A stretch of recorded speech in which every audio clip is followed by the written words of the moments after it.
ऊपर वाला आपको कभी अकेला नहीं छोड़ेगा। एक युवा नौजवान लड़का था, लेकिन वो बेरोजगार था। नौकरी के लिए काफ़ी मुशक्क़त कर रहा था।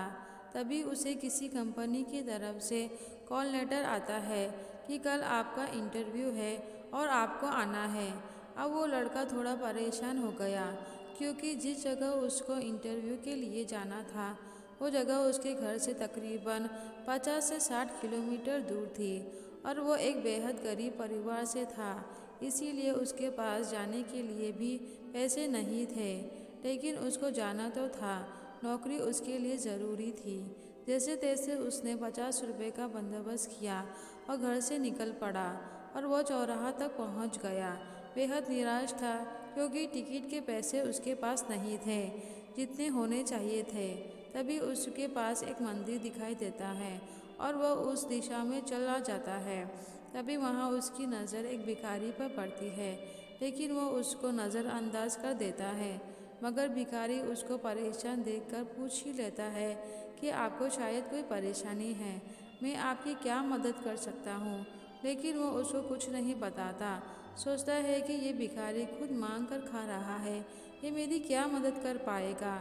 लेकिन भिखारी बुजुर्ग था, तो उसके 2 या 3 बार पूछने पर लड़का मजबूर हो जाता है ये बताने के लिए कि उसकी समस्या क्या है।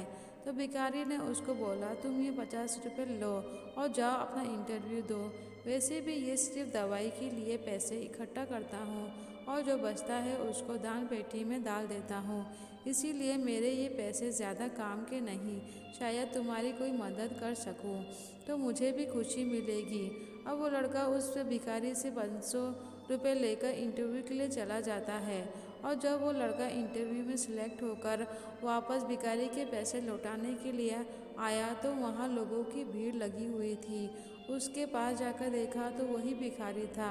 लोगों ने कहा उसके पास दवाई के पैसे नहीं थे, इसीलिए आज की दवाई ना लेने की वजह से ये चल बसा। लड़के को लगा कि उसकी वजह से उस बूढ़े भिखारी की जान चली गई, पर ऐसा नहीं था। भगवान आपकी किस रूप में मदद करता है आपको पता नहीं चलता। इसीलिए जब वो भिखारी ने उसे पैसे दिए थे तो उस वक्त उस लड़के को ज़्यादा ज़रूरत थी और भगवान उस भिखारी के रूप में आकर उस लड़के की मदद करना चाहते थे।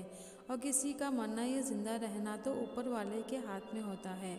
इस कहानी से हमें ये सीख मिलती है कि अगर हम किसी काम का इरादा करें तो उसे हम पूरा करने की कोशिश करनी चाहिए।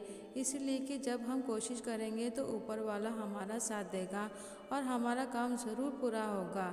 अगर आपको यह कहानी अच्छी लगे तो प्लीज़ मेरे चैनल को लाइक, शेयर और सब्सक्राइब कीजिए और बेल बटन को दबाना न भूलें। मेरी ये कहानी सुनने के लिए आपका बहुत बहुत धन्यवाद।